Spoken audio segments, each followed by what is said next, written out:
Okay.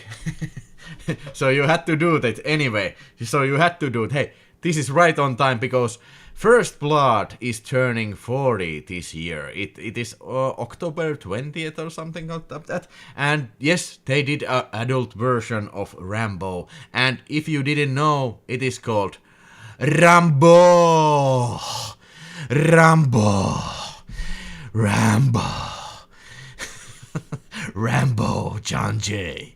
Alright, Karine Collins, Candy Evans, Peter North, Krista Lane.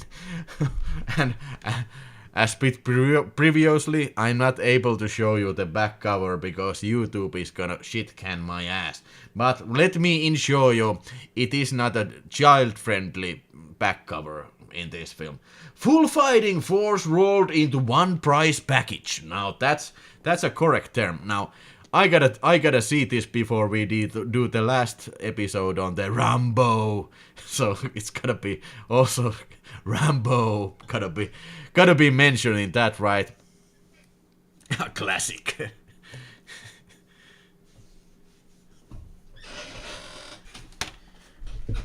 Okie dokie, Penetrator II.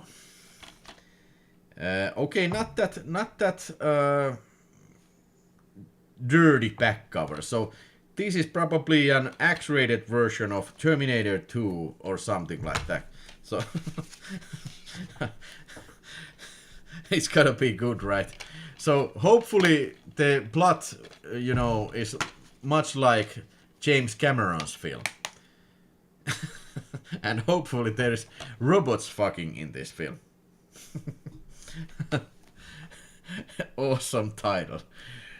Penetrator 2, The Judgment Day. No, they should have, put some subtitle there like Penetrator 2, The Fuckman Day or something like that.